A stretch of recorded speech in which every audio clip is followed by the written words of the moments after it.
In every country in the world, cola dominates. We feel that we have to plant our flag everywhere, even before the Christians arrive.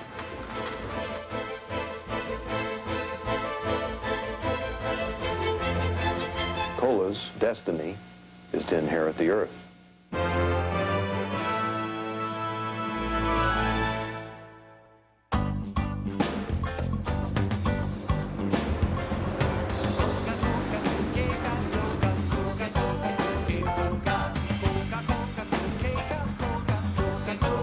There are 180,000 vehicles delivering Coke throughout the world every day.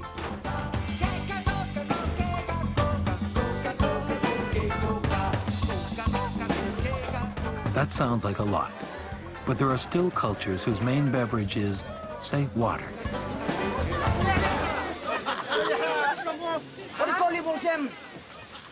Coca-Cola.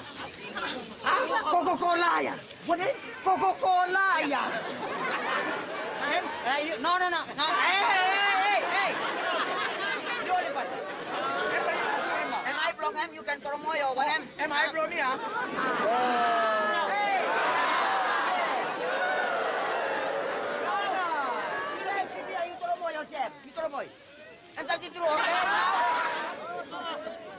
You pilih mo sa him. Pilih mo sa him. Kiss him now.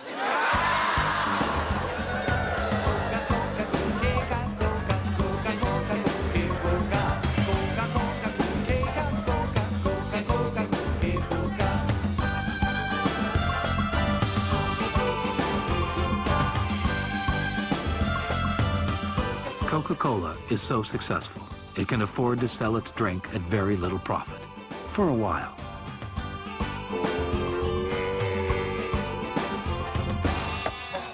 There will come a day when young Tuaregs have spending money, and Coke wants to make sure they've acquired a taste for the real thing. Idrissa, à quel endroit tu t'approvisionnes en coca? Agadez. Agadez? Oui. Et c'est combien d'heures de voiture à Agadez? Tu préfères le thé ou le coca? أنا الشاي ولا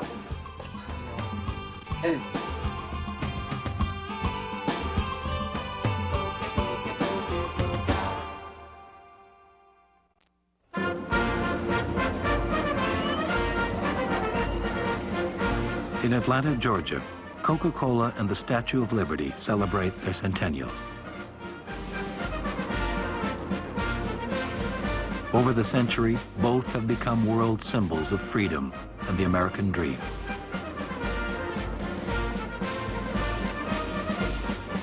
But the man who is head of the company wants to make Coca-Cola more than just the world's most successful brand of all time.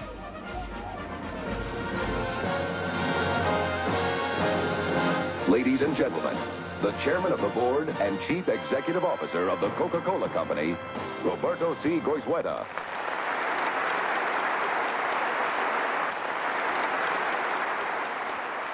Right now, at this point in time in the United States, people consume more soft drinks than any other liquid, including ordinary tap water.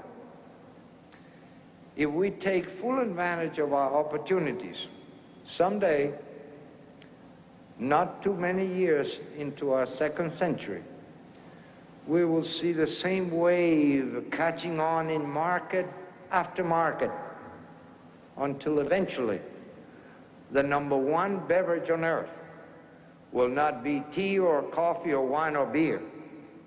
It will be soft drinks, our soft drinks.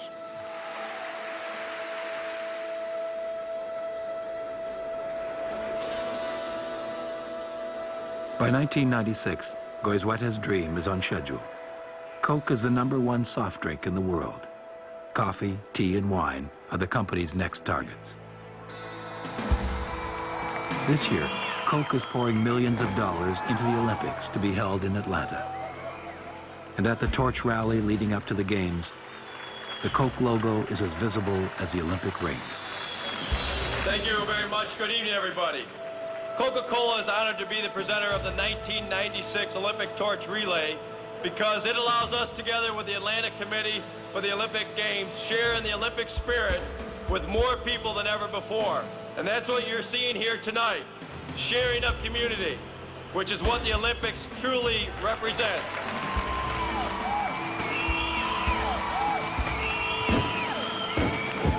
Oh yeah! Right up here!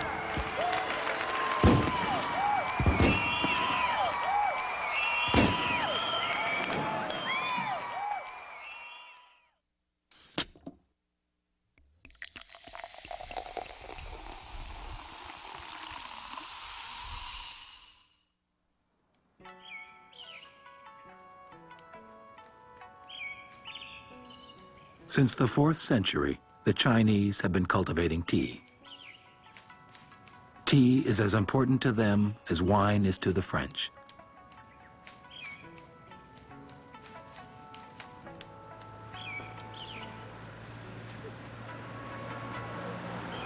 But if the Coca-Cola Company has its way, all that will soon change.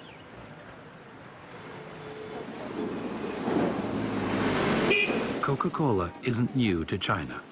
It first comes to Shanghai in the late 20s. Then, when Mao Zedong comes to power, he denounces Coke as the opiate of the running capitalist dogs and bans it. But Mao's Little Red Book is no match for Coca-Cola. And in 1978, after the chairman dies, the company quickly returns. The reports are true. Coca-Cola has reached China. But the taste which one Chinese describes as like Chinese medicine may take a while to catch on. At Coca-Cola, Roberto Goizueta is undeterred. There are 1 billion tea drinkers in China who consume less than 1 Coke a year. That's the biggest untapped market in the world. If Goizueta wants a model for China, he just has to go down the road to Rome, Georgia. The average family in this American town consumes 3,200 bottles of Coke a year.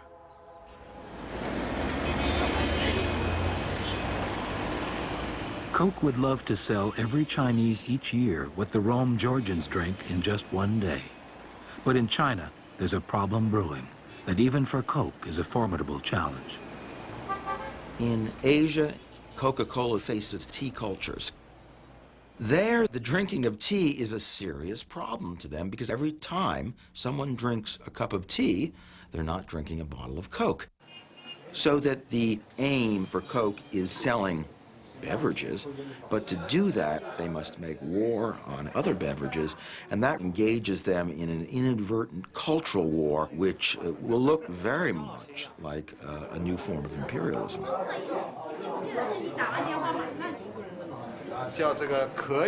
The theme of this painting is drinkable.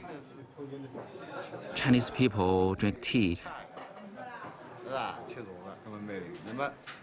and foreigners drink cola or something like that. Chinese tea culture is deeply rooted and integrated with all other forms of Chinese arts. Chinese calligraphy, Chinese painting, Chinese Peking opera. It doesn't matter what the song is, the essence is its lingering charm, and this is mingled with tea.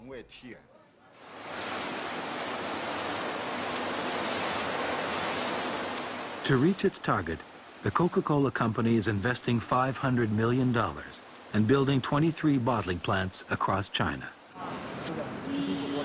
By the mid-90s, parts of China at least are within an arm's length of desire. That's the easy part. The hard part is changing a daily ritual that has persisted for centuries. What Coca-Cola is reaching for in China is what the British system was reaching for in trying to get the British working class to become tea drinkers.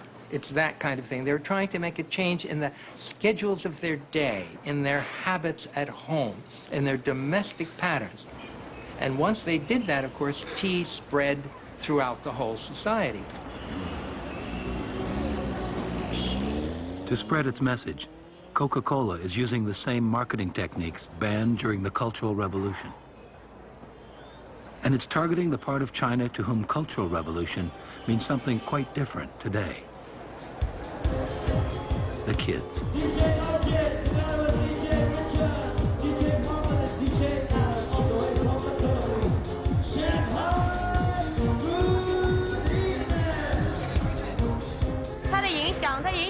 would say the influence comes from the West, from television, from MTV, and especially from breakdancing. We've seen a lot of it. Now in China, disco reflects young people's love and admiration for culture.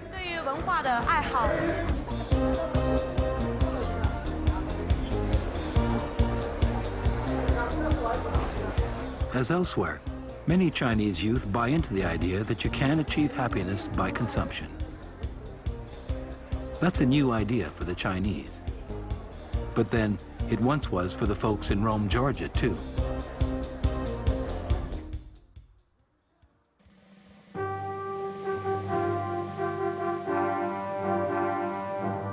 France, they have another idea.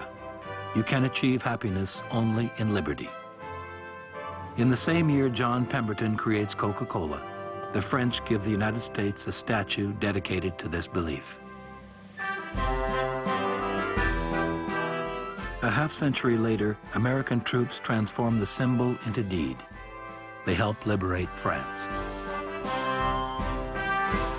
But with the American troops comes an invasion of a different kind. This time it's not an army, but a dark and fizzy drink.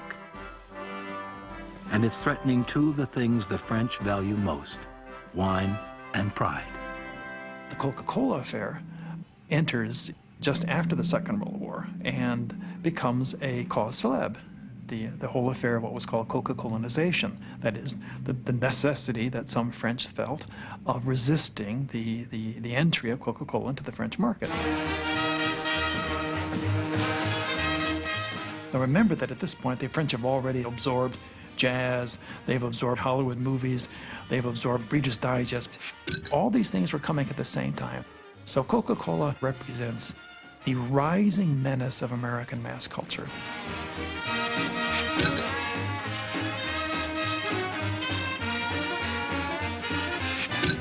At that point, they hold up the notion that wine, the national beverage, is absolutely crucial to French identity. That is, France can be defined less by language, less by history, less by religion, but it can be defined by its national beverage.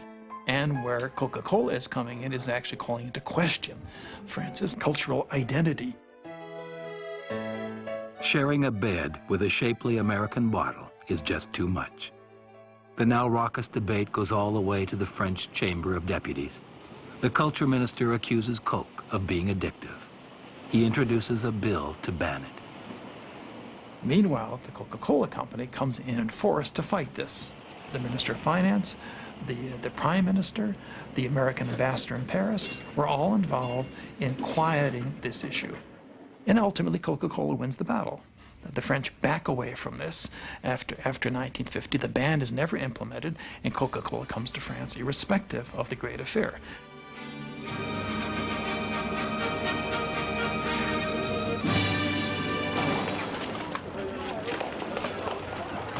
"30 years later, France once again feels imperiled by Coke. It's hard to know if that's a commentary on Coca-Cola or the fact that Coke and America are now indistinguishable. The Coca-Cola metaphor was used in the 80s by the New Right in France, who thought Coca-Cola was more dangerous than the Red Army, because it colonized people's minds. It was a rejection of the US as a consumer society, an imperialistic consumer society. Much of France still believes the country's soul is in its vineyards. But grapes slowly ripening on the vine belong to a time which, even in France, is fast disappearing.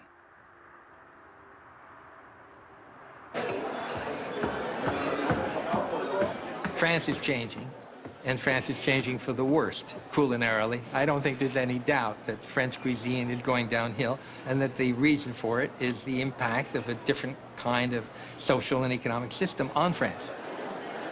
And it has something to do with the relationship between food and family. In the United States, we've cracked the relationship between food and family. People no longer eat a lot of their meals together. The French still think you eat with your kinspeople.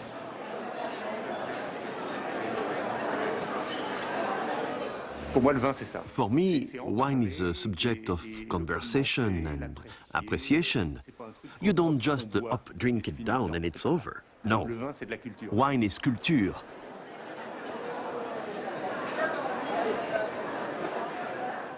Coca-Cola was the devil's drink. It is not refined. You see, for a gourmet, Coca-Cola is always the same. However, there are thousands of different wines. They are subtle, they have texture, body, flavor. These things you don't have in Coca-Cola. One can drink idiotic drinks stupidly, but a gourmet drinks intelligently, subtle drinks. Despite their passionate protests, many French seem to have thrown in the serviette. Cokes and hamburgers often take the place of wine, French cuisine, and a family meal. And the only invading Red Army are the Coke trucks delivering a taste of American culture to France every day.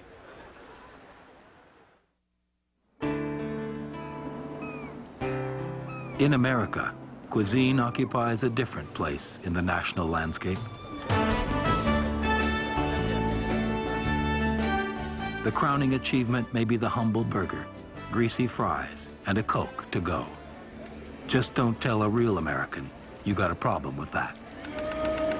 Coca-Cola, Kentucky Fried Chicken, McDonald's, they all work with each other. What do McDonald's have inside their restaurants? Coke, Pepsi, what is it? You know, see, I don't even want to use the word D-I-C-K. They do each other up the ass. They work with the governments, corporations, Coca-Cola, Pepsi, multinational, transnationals. They all work with each other. They all destroy the earth. Wrong. And you're going to blame McDonald's for serving good hamburgers. I'm eating right now a Big Mac. You look unhealthy. You don't look like you could walk. You look like you have AIDS. I think you're totally incorrect. Why are you coming on McDonald's? And I'm not representing McDonald's, but I grew up on McDonald's. I'm American. Sorry, so did I. Okay? I don't do it anymore. I was on the other side of the fence. Okay, but I grew up on McDonald's. You know what that is? That's a drug addiction. You know what it is? You're a drug addict. It's a good Big Mac. That's what the hell it is. It's a drug addict, man. It's a good Big Mac. You know, when we look at the immense global popularity of American products, you know, one of the questions is why? Part of the answer is we're selling America, and America as a product is a pretty impressive product. You know, it is a product that combines opportunity and some, at least, more social justice than a lot of countries have, and it represents a lot of pretty good things, you know, that you and I think most people would cherish. The other side is the discovery Americans made that if you sell to the 12-year-old, and thus to the 12-year-old in every human being around the world, you're going to have a much easier time than selling to the 30-year-old or the 50-year-old.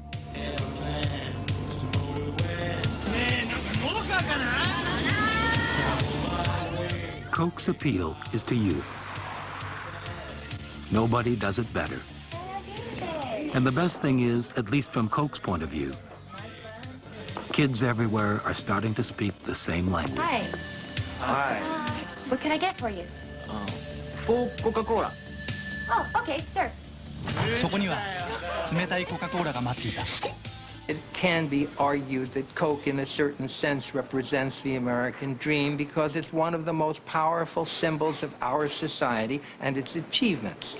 It has become the epitome of what it is to be American. And therefore, people who consume it feel that they are, in some way, taking part. They are consuming part of us. If you want to, you could call it a kind of symbolic cannibalism because they're consuming something we produced and becoming like us by virtue of it. 爽やかになるひととき。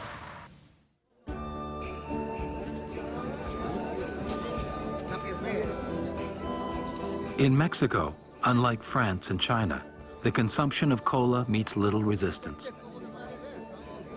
In some towns, it even has powers that Coke and Pepsi executives never dreamed of. In Chamula, Coca-Cola has become a part of most rituals, including the healing ritual of the shamans and the purifications that they used to do with cacao.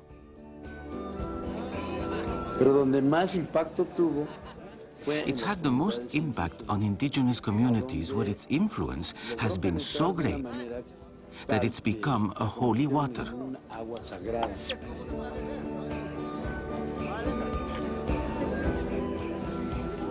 For generations, the Mayans used their own home-brewed posh to help them get in touch with their maker. Then gradually, cola replaces liquor. Something about the dark liquid, the green bottle, the fizz. Many Mayans believe it brings them closer to heaven, which suits the local bottlers just fine. Coca-Cola and Pepsi-Cola are used as ritual objects, so they're consumed in large quantities. Those who provide it get rich quick and acquire more and more power. The political parties in power manipulated this by using the influence that the local political leaders had acquired from Coca-Cola or Pepsi-Cola to create divisions in towns that were highly unified, towns that had resisted the attacks of a dominant and overbearing civilization for hundreds of years.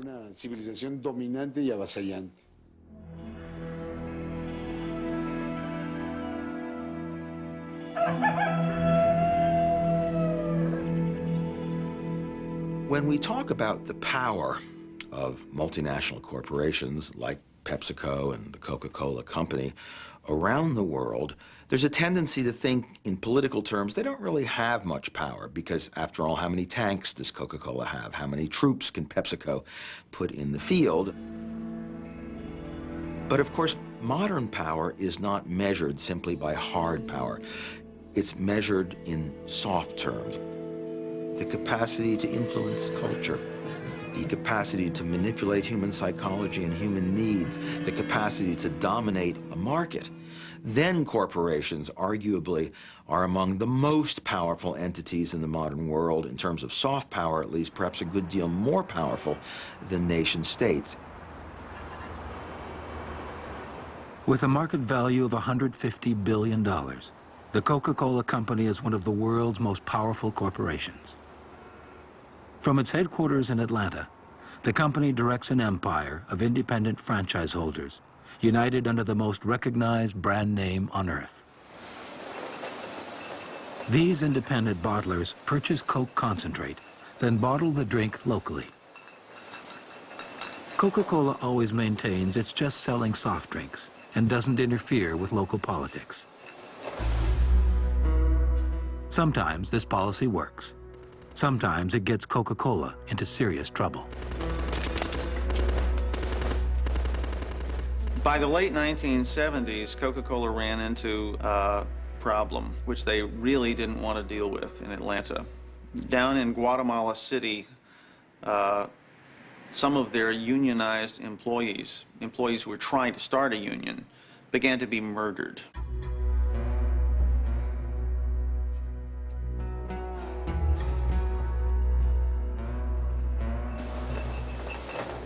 In Guatemala, the independent bottling operation is managed by a Texan named John Trotter.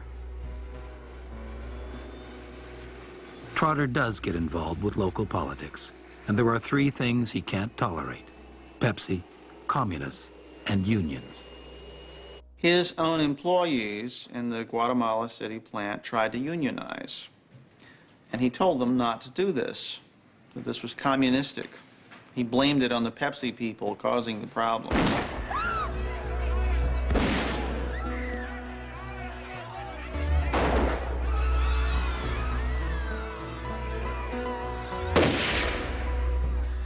There was an enormous furor about this internationally, and the people at the headquarters of Coca-Cola at first refused to get involved because they said, look, this is an independent bottling plant. We can't tell them what to do, and there's no evidence that they're doing anything wrong.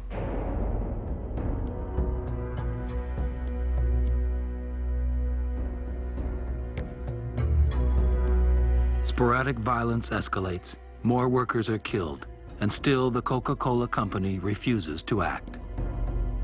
Finally, a nun who had Coca-Cola stock went to one of Coke's annual meetings, and with her she brought the head of the union, named Israel Marquez, and he related to them what was going on.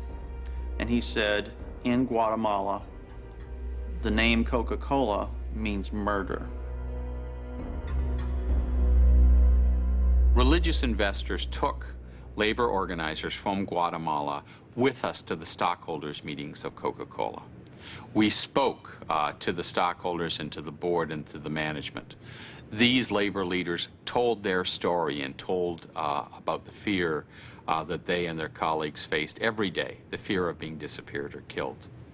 While they were speaking, the chairman of the board of Coca-Cola, Paul Austin, smoked a cigarette and just put up with the fact that we were testifying at the stockholders meeting. It was a kind of a shocking disregard for the very powerful story these labor organizers were telling.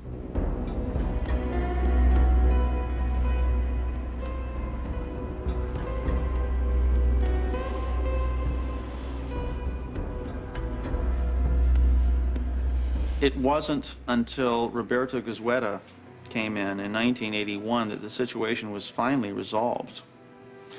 They never did prove conclusively that the man in charge of the plant had been ordering these murders.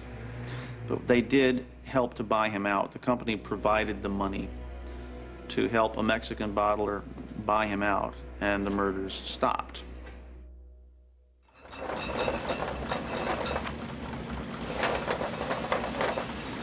Burma is one of the few countries in the world that Coca-Cola has abandoned to its rival, Pepsi. Coca-Cola has avoided the country because of Burma's human rights violations. It doesn't want to make the same mistake it made in Guatemala.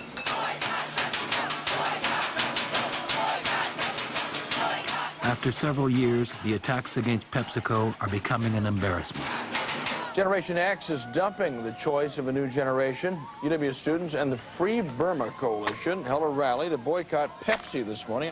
The United Nations ranks Burma's military government as one of the world's top human rights violators. Protesters want Pepsi to stop production, and Pepsi says they can do more good in Burma than it would do by leaving. It becomes convenient for many companies to say that a human rights demand is a political demand, and therefore they are not a political entity. They're a commercial entity. The reality is much more blurred, however. Business decisions have political implications. Business decisions impact human rights. One of the dilemmas we face with Pepsi-Cola is the company consistently hides behind the myth that in Burma, by doing business there, they're automatically going to make a contribution to economic growth and to democracy. Faced with mounting evidence that, of course, there's tremendous repression in Burma.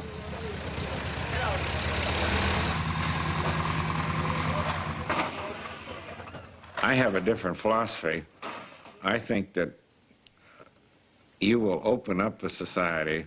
You have a better chance of opening it up by communicating, by having tourist, cultural exchanges, business people going back and forth, more than you will by putting an iron fence around. As people get more money, more industry comes in, more people travel back and forth, the human rights problems disappear. But the human rights problems in Burma don't disappear, and eventually PepsiCo decides to pull out.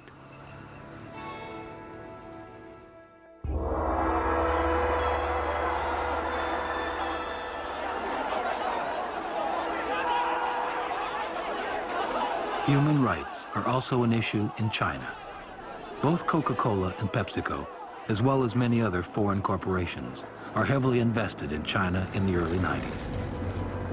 Then, almost overnight, a city square called Tiananmen becomes the birthplace of a dream that turns into a nightmare. I think we can fairly say that the young people engaged in the initial moments of rebellion craved real freedom.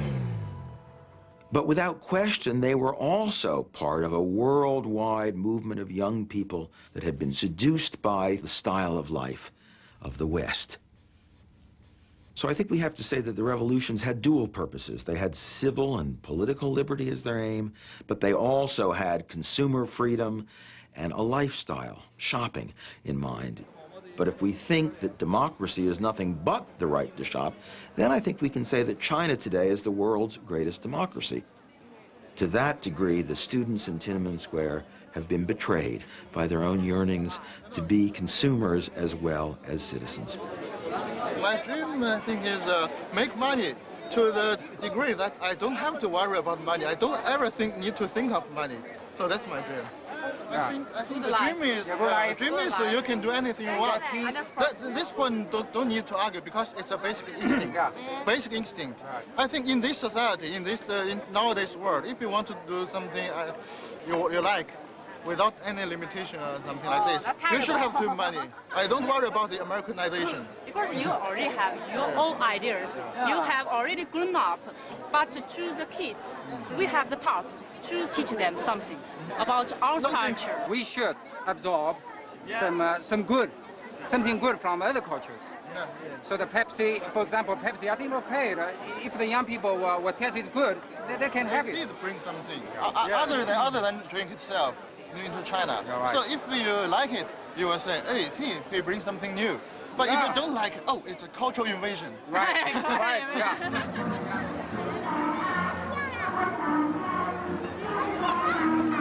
It's Children's Day in Shanghai, the day when future generations are celebrated and taught about Chinese traditions.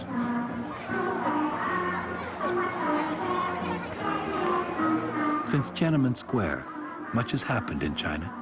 The dissidents have been forced underground, and there has been a revolution Mao never dreamed of.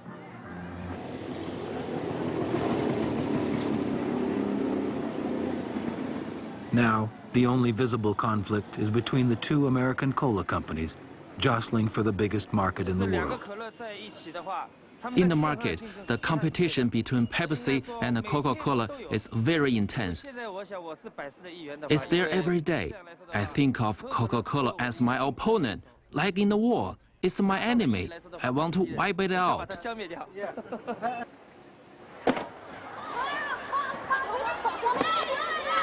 Do you think Pepsi will ever replace Chinese tea? That's impossible.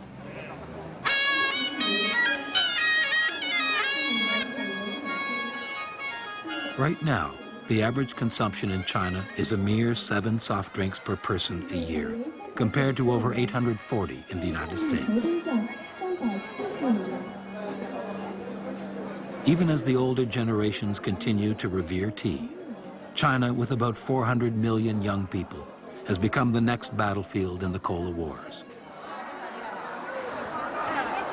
But with a market the size of China, the two giants, Coke and Pepsi, will not be alone for long.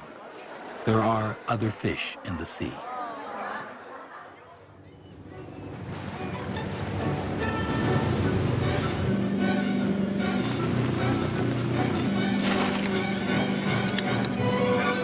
For years, you've been fed the same old line, that there are only 2 great-tasting colas to choose from.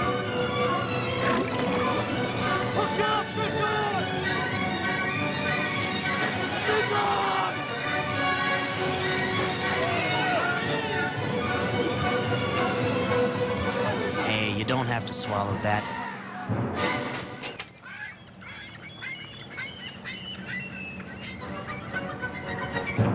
What happens in the 1980s is private label and the growth of private label in supermarkets.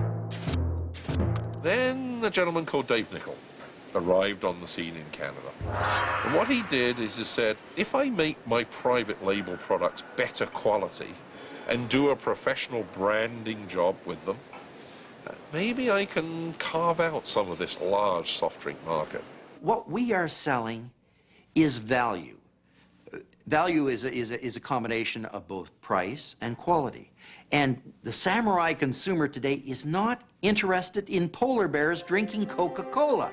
They are interested in going into a store and buying a case, a product that is either superior or equal to the national brands for $2 or $3 less. That's what they're after, and that's where the world is at today, and that's why Coke and Pepsi are passé.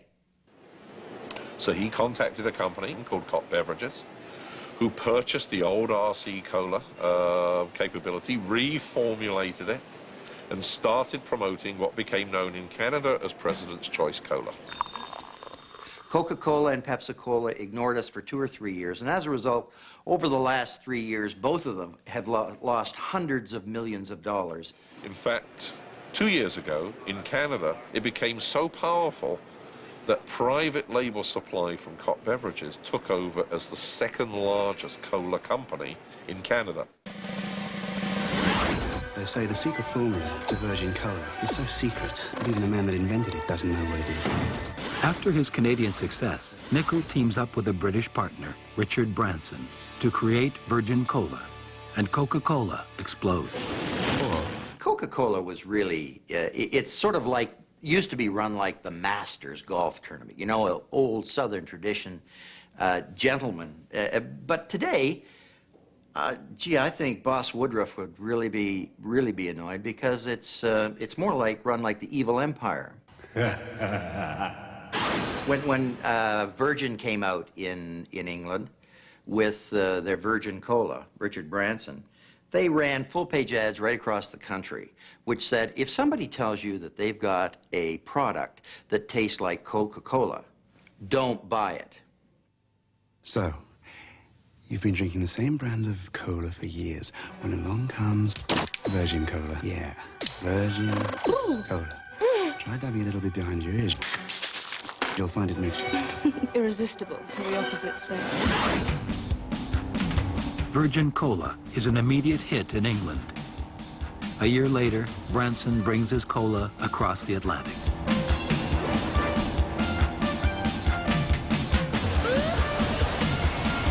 When Branson arrives in the Big Apple, Coca-Cola and Pepsi own most of the American market.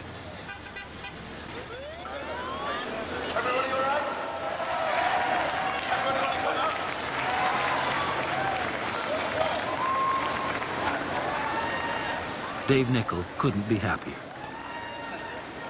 With every Virgin Branson sells, Nickel gets a little richer.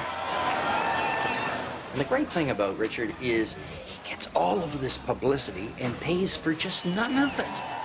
Gentlemen, this way, please. Avoiding much of the enormous cost of marketing is how Nickel and Branson think they can undercut the big boys. Let Coke and Pepsi create the desire, then go in at a cheaper price. Pepsi, Coco, sorry. In most of the other businesses we're in, there are hundreds of competitors. I mean, it's really quite strange that in this enormous business, maybe the biggest business in the world, that there are only really 2 players in the soft drinks business. So I think there's plenty of room for a third.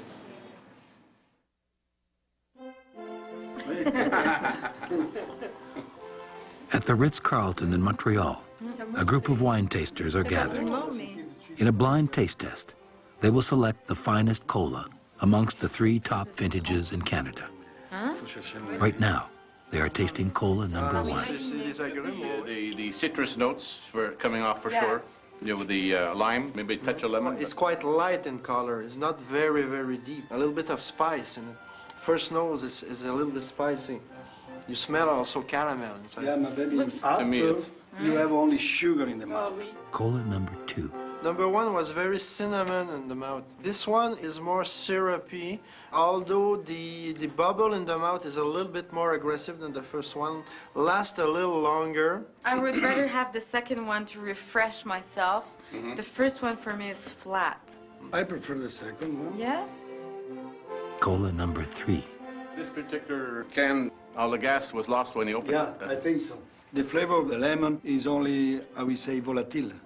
Yeah, I think the CO2 did bring out the citrus. When the CO2 was gone, there was not much in the mouth. So I think my favorite choice, if there can be a favorite choice, would be number 2 for its complexity. Et voilà, le grand moment. Voilà, so number 1 now. Let's see if we were right. Pepsi. Pepsi, number 1.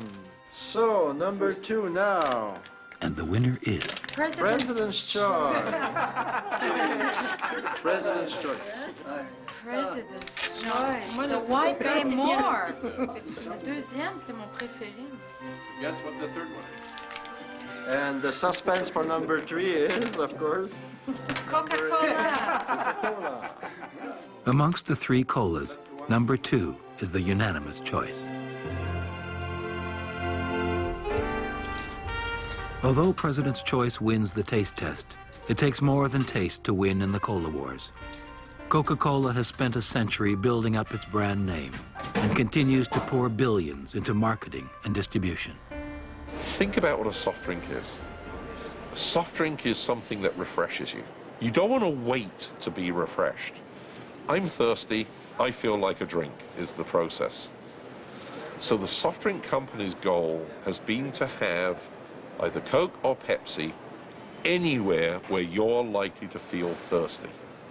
And neither of the soft drink companies will be happy until that's true, until I can reach right now as part of the camera, there's a soft drink dispenser attached to the camera so I can reach and have a Pepsi or a Coke right now. And we certainly aren't terrified of anything that we've seen so far. Dave Nichols' phenomenal success doesn't last. It's got too much coffee, huh? By slashing their prices, the 2 Goliaths, Coke and Pepsi, put this David in his place. Just this side of oblivion. That's very nice. Take a little more coffee and you've got a winner. Like so many other Coke imitators, Nichols still thinks the way to beat the cola giants is with a better formula. That hasn't got a chance. Unfortunately for Nichols, the company he's trying to beat not only has a secret formula, but a marketing budget big enough to sponsor the Centennial Olympic Games. It's not there.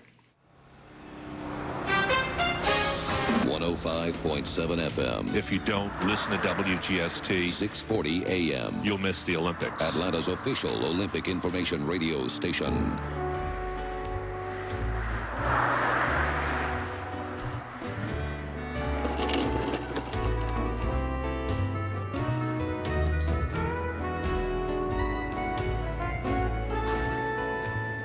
One of the ironies of modern corporate culture is that some of the largest, most successful corporations, like Coca-Cola, may actually outlive the American culture, which it is used as the basis for selling. Because unlike the United States, Coca-Cola now has a global footing. The problem ultimately with Coca-Cola culture isn't whether it's good or bad, whether it's tawdry or elegant. The problem is that it tends towards monopoly, uniformity, and homogenization, and therefore a uniform world culture in which everybody's more or less the same.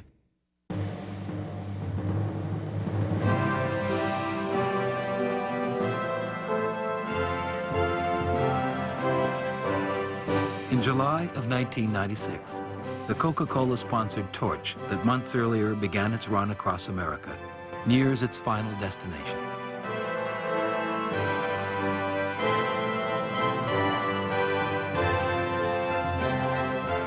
In Coca-Cola Plaza, the citizens of Atlanta, along with the rest of the world, wait in anticipation. And then the host country, the United States.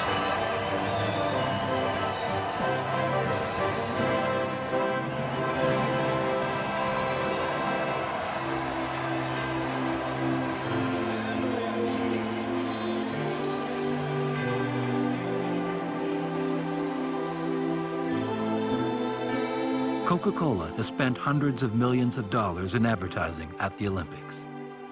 Now, it's payback time. Over the next 2 weeks, billions of people worldwide will tune into the games. They'll see the world's best athletes doing amazing things. And they'll see the Coke logo everywhere.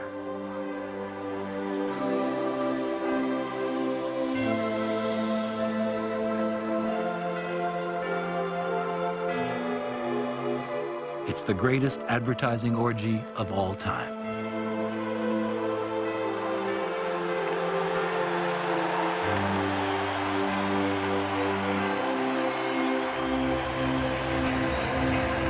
I declare open the Games of Atlanta, celebrating the 26th Olympiad of the modern era.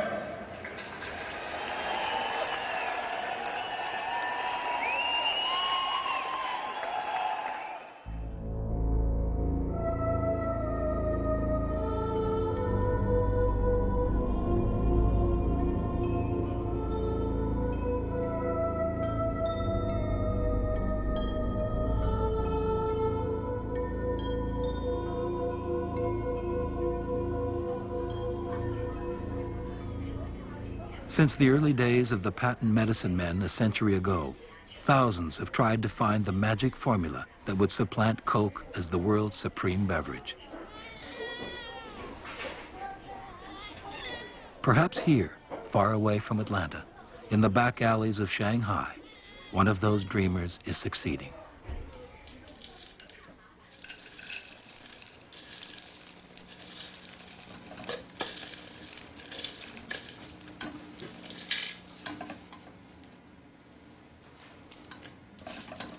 Like Coke's inventor, John Pemberton, Dr. Kan Xiaoqing is searching for the ideal brain tonic, his golden elixir.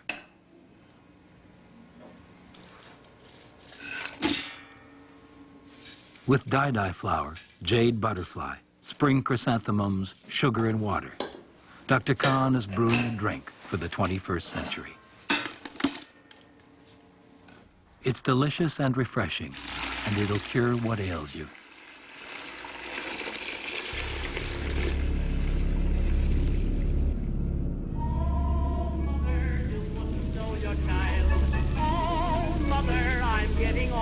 I am drinking Coca-Cola now. On the level, I'm a little devil. Oh, mother, you wouldn't want me home. Cannibals compared to me are mild. I've no more your beef, a little lamb. I shave most every day just like a man. I've thrown away my...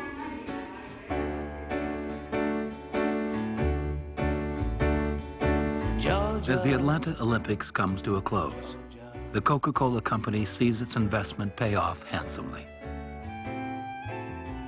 In the Olympic year, Coca-Cola's sales topped $18 billion, more than the gross national product of most of the nations taking part in the Games. Georgia, Georgia. The company expanded to nearly 200 countries and increased its market value by 40%. Throughout the world, Coke is outselling Pepsi by more than 2 to 1, and private label colas are no longer a threat.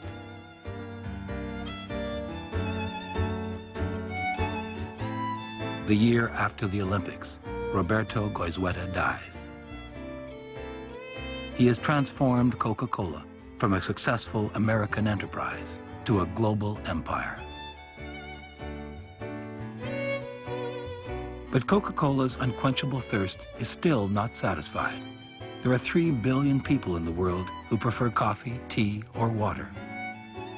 And the Coca-Cola Company is working hard to change that.